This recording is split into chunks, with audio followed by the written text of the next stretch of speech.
Below is part one of a faithful, fast-paced rewrite based on the public domain text of The Mystery at Number 7 from Johnny Ludlow, sixth series by Mrs. Henry Wood, Project Gutenberg. I knew something was wrong the moment we stepped onto the quiet platform that dared to call itself Montpellier by Sea. The air smelled of hot dust and fields, not brine. There were no houses, no terraces, only the puzzled stare of a station master who insisted this was indeed the place. That small fracture between name and reality lodged in my mind like a splinter. It was supposed to be a kindness, an impulsive decision to take Mary Blair's drawing room for a spell so visitors might follow us and her new day school might thrive. But the ground beneath our feet announced that even benevolence could lead you to a mirage. When a porter from Saltwater ambled over and casually revealed that Seaboard Terrace Mary's address stood 2 miles away at the far edge of a very different town, the pretense explained itself. The fashionable new buildings there had borrowed the finer name, leaving unsuspecting travelers to chase a polite fiction.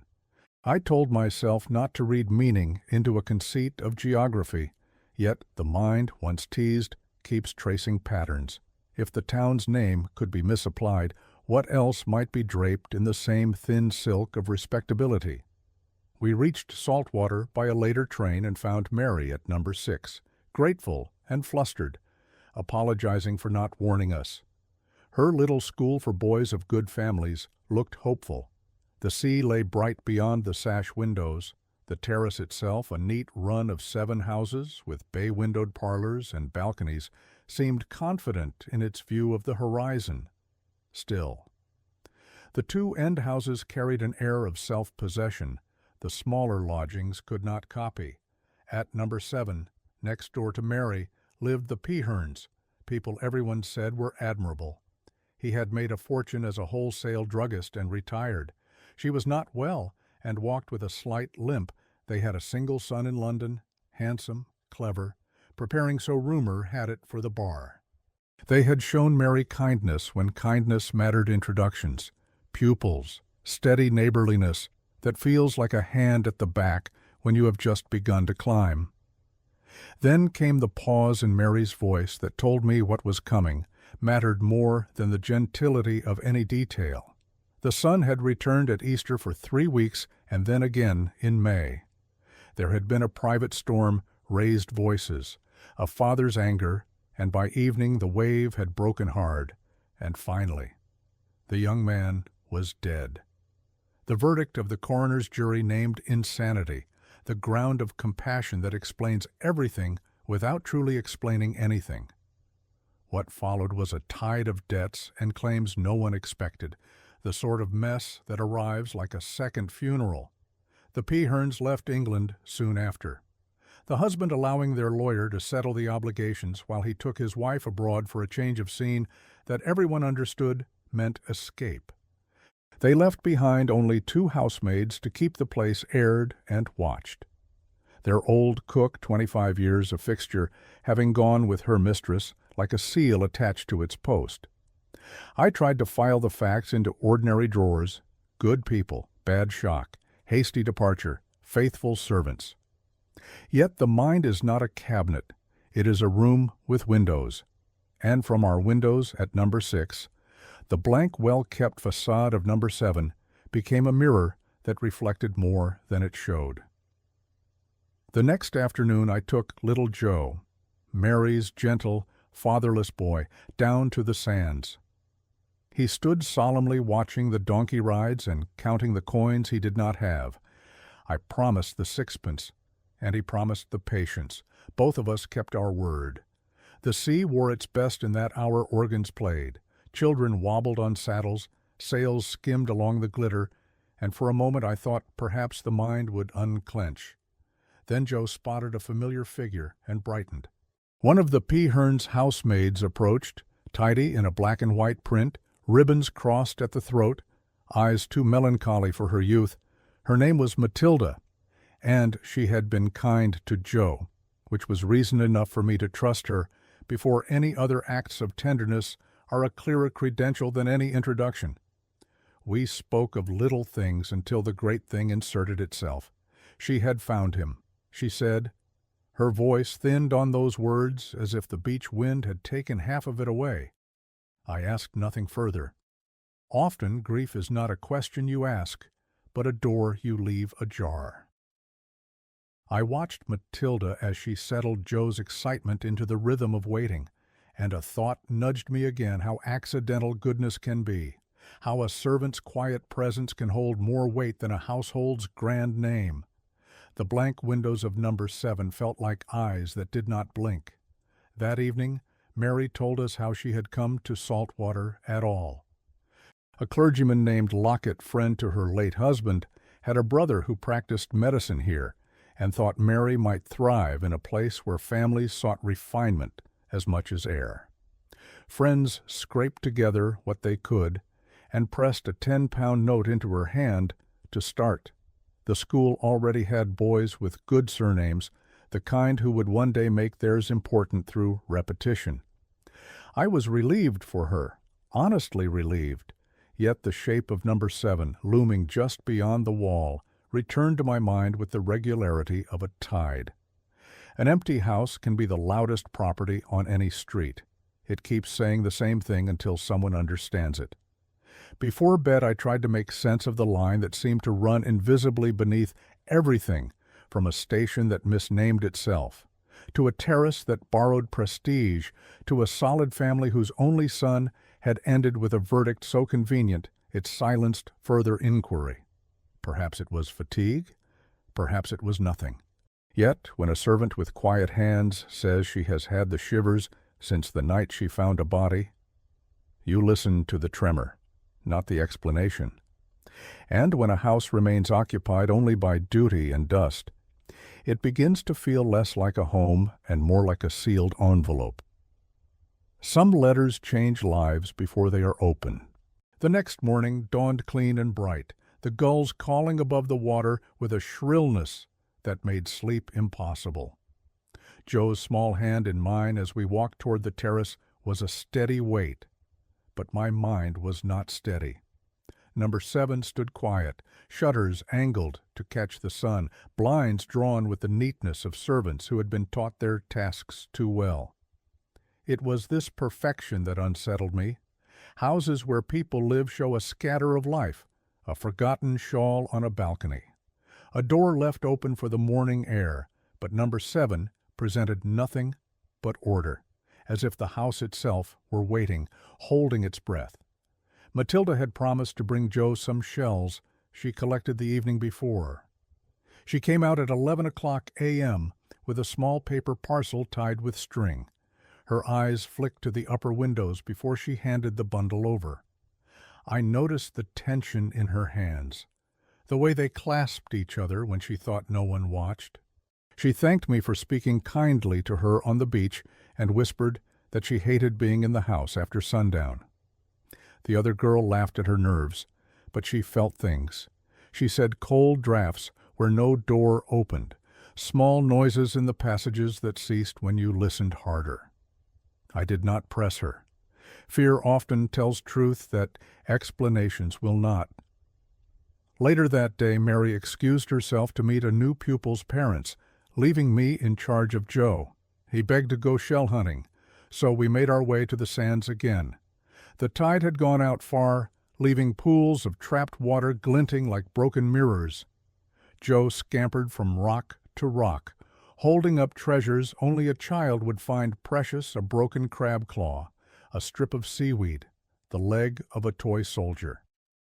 As I stood watching him, I realized I had drifted into a line of sight where number 7 rose behind me, its silhouette looming even at this distance. The unease settled on my shoulders again, heavier than the salt air. Toward evening, as lamps were lit along the terrace, Mary returned. She looked flushed with hope the new pupil was accepted, a boy from a family of means. She spoke of school fees as if they were manna from heaven, yet even as she talked, her glance betrayed her. She, too, looked toward number 7, her words faltering. I asked her outright if she felt uneasy about the place. She nodded, admitting that since the young man's death, shadows seemed to linger there. She often woke in the night believing she heard someone pacing along the dividing wall. Once, she said, she thought she saw light move across the closed upper windows, though she knew the housemaids kept only candles and went early to bed. Mary laughed nervously after saying it, blaming her nerves. But fear is contagious. Once shared, it breeds quickly. That night I sat at my window long after the street had gone to sleep. The sea glimmered faintly under the moon, a restless sheet of silver.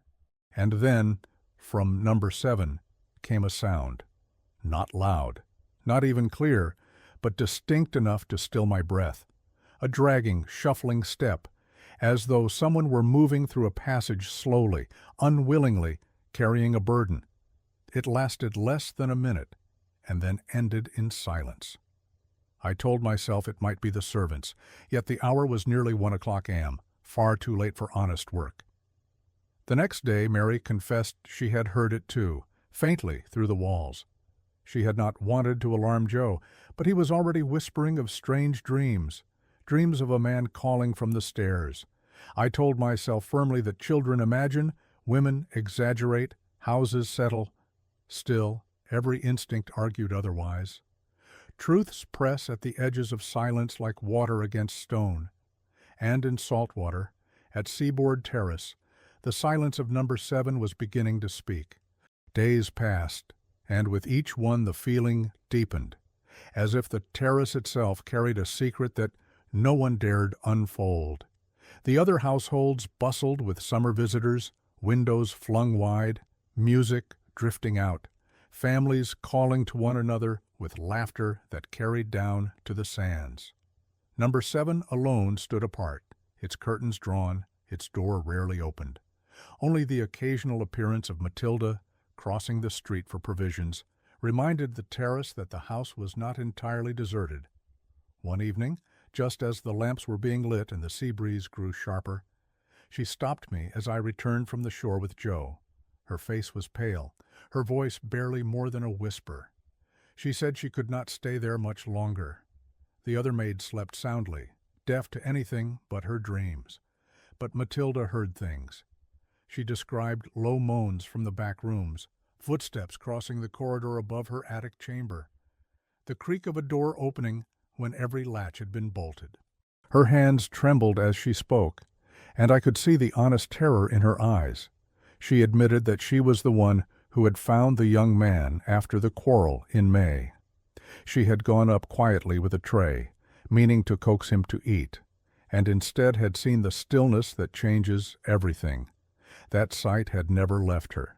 She said, at night, when the wind rattled the shutters, she thought she heard him calling.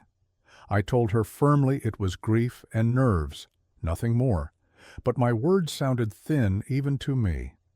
That night, after putting Joe to bed, I lingered at my window again. The moon was full, its light painting the terrace with silver so bright it seemed the houses might stir awake. At 12:30 a.m. movement caught my eye. A pale flicker passed behind the upper window of number 7, steady, deliberate, too controlled for candlelight. I rose, heart pounding, and leaned closer to the glass. The light moved again, pausing as if to signal. A shadow followed it, tall, distinct, pacing slowly back and forth. The blood chilled in my veins. I waited for some rational sound, the tread of a servant, the scraping of a chair, but the street remained silent, empty. The next morning I could not contain my unease. I asked Matilda directly whether she had walked the rooms with a candle at that hour. She swore she had not, her eyes wide with sincerity. The other maid had been fast asleep, and she herself, too, afraid even to step beyond her door. When I described what I had seen, her face drained of what little color it held. She whispered that it was him, the master's son, restless and wandering. She clasped her hands as if in prayer, and begged me not to speak of it to her mistress when she returned, for the woman's health was too fragile. I carried Joe to the sands again that day, thinking the open air might shake off the heaviness clinging to me. The sea was wild with spray, children shrieking in delight as waves chased their feet. But even there, with the horizon spread endlessly before me, the memory of that shadow pacing at number 7 walked inside my mind. Houses keep secrets. Sometimes the walls hold them like lungs hold breath, and when the silence grows too thick, the house itself begins to exhale. It was the following evening when the tension sharpened into something undeniable. Mary had invited me to sit late with her in the small parlor of number 6, a modest room brightened by her careful touches, but the conversation faltered under the weight of what both of us were thinking, beyond the dividing wall. Number 7 loomed with its closed blinds and silent rooms, and every few minutes her eyes strayed there in spite of herself. At a little before 11 o'clock p.m., just as we were preparing to retire, a sound reached us, faint at first, then clearer. It was a steady tread, measured and deliberate, as though a man walked back and forth across the boards directly on the other side of the wall. Mary froze, the cup in her hand, trembling against its saucer. We both knew the housemaid's rooms were at the back, nowhere near this part of the house. The sound went on for several minutes, then ceased abruptly, leaving a silence even heavier than before. Mary's lips parted as if to speak, but no words came. I forced a laugh, weak and unconvincing, saying it must be servants about their duties, though my heart knew otherwise. That night I did not sleep. I sat by the window long after midnight, watching the darkened facade of number 7. At 1:30 a.m., a light appeared in the very window where I had seen the shadow before. It moved slowly, pausing at intervals, and once more I could have sworn a figure stood behind it. My breath caught, and for an instant I nearly roused Mary to see for herself, but fear of frightening her held me silent. The next morning Matilda came again, pale as chalk. She had not slept. She swore she heard footsteps overhead in the room where the young man had died. Though she and the other servant had locked the doors before retiring, she confessed that she sometimes felt as if he were near her, watching from the stairwell. Her words carried no hysteria, only the worn conviction of someone living too close to fear. I tried to reassure her, but the hollowness of my voice betrayed me. Later, Mary admitted that Joe, in his innocent way, had asked why the gentleman in the next house never came outside. She thought he must mean one of the servants, but the way he described the figure tall, moving across the upstairs window, made my skin prickle. That evening, determined to test the truth, I remained by the window again. The sea was restless, the wind carrying the salt spray all the way to the terrace. Midnight struck, and the house stood dark and silent. Then, as if waiting for the world to sleep, a faint glow appeared once more in the upper window. My eyes strained against the night. The shadow returned, moving with the same measured pace, step by step, back and forth. The sight chilled me, for it seemed less the movement of a living man than of one caught in a ceaseless repetition, bound to the same path again and again. My pulse hammered, and still I watched, unable to turn away. When the light faded, the window fell dark, and the silence that followed felt alive, as if the house itself had closed its eyes. I could no longer dismiss it as fancy. Something lingered within number 7, something neither death nor departure had carried away. The days that followed seemed stretched on a taut string, every hour vibrating with unease. Mary tried to keep her little household cheerful, busying herself with lessons and routines for the boys, but her eyes betrayed her. She looked thinner, her lips pressed tight whenever Joe innocently mentioned the gentleman in the next house. The child would speak of him as though it were natural, describing how he sometimes waved from the upstairs window, or how he heard soft knocks against the wall at night. Mary would hush him quickly, but the damage was done. His words carried an innocence that made them sting sharper than any ghost story. I decided at last that I must speak with the other maid besides Matilda, hoping to find sense where fear had spun its web. She was a stolid, practical girl, quick to scoff at tales of noises and lights. She insisted she heard nothing, saw nothing, slept soundly from the moment her head touched the pillow until dawn. Yet even as she declared it, she avoided my eyes, as though unwilling to look too closely at her own denial. That night a storm rolled in from the sea. Rain slashed against the terrace, and the wind shrieked around the corners like some furious voice demanding entry. Sleep was impossible. The thunder cracked, shaking the very panes of glass, and in its brief illuminations I saw number 7 standing stark and black, the rain streaming down its blank face.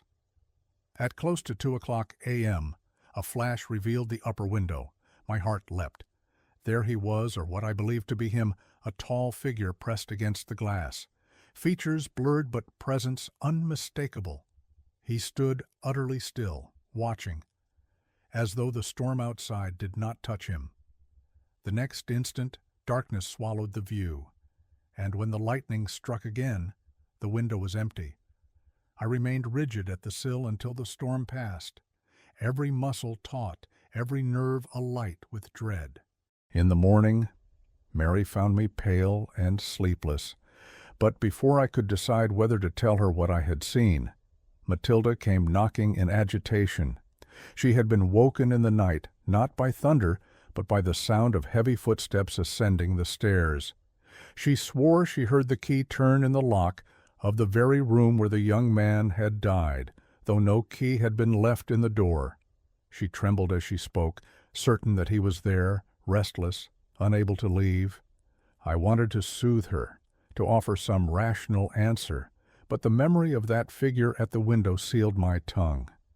I could not tell her she imagined it, not when my own eyes had betrayed me. Mary clung to the hope that the Peherns' return might banish the unease, that a living household might scatter the shadows clinging to number 7. Yet deep inside, I feared the opposite. Some presences do not flee before company, they tighten their hold, feeding on the very life that dares to come near. And as each night deepened, I sensed that number 7 was waiting, watching, drawing us ever closer to its hidden truth. The tension on the terrace had grown so thick that even the sunlight felt dimmed by it. Visitors came and went in the other houses, laughter spilling from open balconies, the scent of seaweed and fresh bread drifting on the wind. Yet between number 6 and number 7, there was a silence no brightness could penetrate. One afternoon Mary and I were sitting with her needlework while Joe played at her feet. The boy suddenly looked up, his small brow furrowed, and asked why the man upstairs in the next house never came down to talk.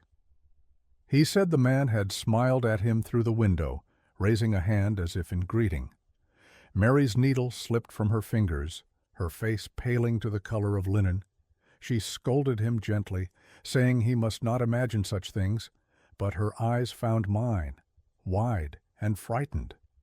Later, when Joe had been coaxed into bed, she confessed that she too had seen something, just a fleeting movement, a figure passing behind the blind of that same window. She had told herself it was Matilda with a candle, yet she could not deny the shape seemed larger, more distinctly masculine. That night, unable to resist the pull any longer, I stationed myself once more at my own window. Midnight came, then half past, the street deserted, the sea whispering like some distant confidant. At 1:00 a.m. sharp, the glow appeared again at the upper window of number 7. My heart pounded, my breath caught in my throat. The figure emerged slowly, dark against the thin wash of light, pacing with that same measured tread I had witnessed before, back and forth, step after deliberate step, as if bound to a path he could never abandon. A chill stole through me, not only of fear but of recognition, for it struck me that I was not watching something alive but something caught, trapped in repetition, doomed to reenact the moment of its ending. The light faded at last, but I could not move, my hands frozen against the sill. In the morning, Matilda came once more, her face drawn with fatigue. She whispered that she had heard sobbing in the night, low and mournful, echoing through the corridors, though no one else stirred. She begged me to tell her honestly whether I believed she was losing her wits. I told her no, and I meant it. Too much had aligned. Too many threads had woven the same pattern. Mary tried to comfort her, but she herself looked worn, and her school was beginning to suffer from the undercurrent of unease. Parents noticed. Children whispered. A house cannot keep its secrets forever. They leak into the air, souring everything near. As the days passed, I began to sense that the truth of Number 7 was not merely ghostly fancy, but something deeper, darker, rooted in the life that had ended there. The quarrel, the debts, the hurried departure of the Peherns, these were not threads to be dismissed. They were part of the same tapestry, and the shadow in the window was its woven emblem. I feared that if the truth were not faced soon, the house would draw us all into its silence. The moment of reckoning came sooner than I had dared expect. It was a Sunday evening, quiet after the bells had ceased ringing from the small parish church, and families drifted home from their walks along the sands. Mary had taken Joe to bed early, and I sat alone in her parlor, determined not to spend the night staring through glass at shadows. The clock struck 11:00 p.m. when the knock came at the door-light, hesitant, almost like the tapping of nervous fingers. I opened it to find Matilda, her cloak drawn tightly around her, eyes wide with terror. She begged me to come just for a few minutes, to stand inside Number 7. She said she could not bear another hour alone. Against my better judgment, I agreed, slipping across the narrow pavement and into the house whose silence had plagued us all. The air struck me first heavy, still, carrying the faintest odor of damp stone and extinguished candles. Matilda led me through the narrow hall, her hand clutching mine so tightly I could feel her pulse. The other maid was asleep upstairs, oblivious, but Matilda whispered she had heard it again, the slow tread, the sound of a door opening when none should move. We paused at the foot of the staircase. The boards above us creaked with a weight not our own. Step after step, deliberate, steady, pacing back and forth in the room at the top. My skin prickled, my breath shortened. I wanted to flee, yet some compulsion rooted me there, listening, counting each measured footfall. Then silence, sudden and absolute, pressing on our ears until it felt deafening. Matilda's grip on my hand tightened as we both turned our gaze upward. The faintest glow edged from beneath the door of the room where the young man had died, a thin line of light trembling like a living thing. My heart hammered so violently I thought it might echo through the corridor. The glow wavered, then steadied, and in that instant came a sound that will never leave me, a low, mournful sigh, rising from the very heart of the house. It was neither wholly human nor wholly other, but steeped in sorrow so deep it seemed to drag the soul with it. Matilda clapped her free hand over her mouth, stifling a cry, and I pulled her back into the safety of the hall. We fled through the door, across the terrace, and did not stop until we stood inside Number 6, breathless and trembling. Mary met us there, startled from her sleep by the sound of our entrance. We could give her no comfort, for terror had robbed us of words. Only later, when the night waned toward dawn, did we confess what we had heard? Her face turned ashen, yet she whispered that she was not surprised. She too had heard it once, faint through the wall, a sound she had prayed never to hear again. From that night onward, there was no denying it. Number 7 carried within its walls a grief that refused to be buried. From that night the terrace seemed altered, as though all its bright facades had dimmed under the shadow of Number 7. Parents began withdrawing their boys from Mary's school, offering polite excuses about illness or travel, but their eyes betrayed the truth they did not wish their children educated beside a haunted house. Mary tried bravely to conceal her despair, but each departure struck her like a blow. Joe, too, grew quieter, his small shoulders heavy with what he sensed but could not name. One afternoon he confessed to me in a whisper that the man upstairs in number 7 had called his name through the wall. He said it without fear, as though it were ordinary, but my blood turned cold. That evening, determined to face whatever truth the house held, I returned to the terrace after dark and stood before its locked door. The blinds were drawn, the windows blank, yet I felt watched. The air around me seemed thicker, as though the house itself breathed. I placed a hand against the cool wood of the door, and in that instant a deep shudder passed through me. From within came a faint sound, slow, deliberate, unmistakable, the dragging of a footstep across a floor. I retreated, shaken, and found Matilda waiting at the corner. She told me she could no longer remain. Her nights were filled with whispers, her days with shadows that clung to her every movement. She believed the young master's soul lingered, restless from the debts and disgrace that had followed his death. She wept as she spoke, begging me to believe her. I did, though I said little, for what words could I offer when my own courage was failing? The following morning, a letter arrived from abroad. The Peherns were not returning. They had decided to settle permanently on the continent, leaving their affairs in England to be managed by lawyers. Number 7 would remain shut, save for the servants tasked with keeping it intact. Mary read the letter aloud, her voice trembling. She looked around her modest parlor, then at me, and confessed she did not know how much longer she could endure living beside such a place. As the days lengthened into summer, the house remained silent, its blank windows a constant reminder. Yet silence can be more terrible than noise. Each evening I felt the weight of unseen eyes at those upper windows, the air charged with a sorrow that seeped into every corner of the terrace. It became clear to me that whatever lingered within number 7 was not bound by the Peherns' return or departure. It belonged to the house itself, woven into its very walls. On the final night before I left Saltwater, I stood once more at my window. The sea was calm, the moon full, at precisely midnight. The light appeared again in that dreaded room. The figure moved across the blind, step by measured step, and paused as if to turn toward me. My heart hammered, and I knew then that number 7 would never release its secret. It would stand through the years, a house of sorrow, its story whispered only by those who dared listen.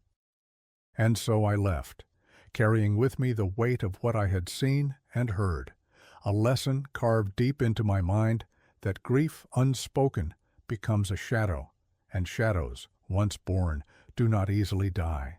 If you've followed this mystery to its end, remember, this silence can conceal as much as it reveals.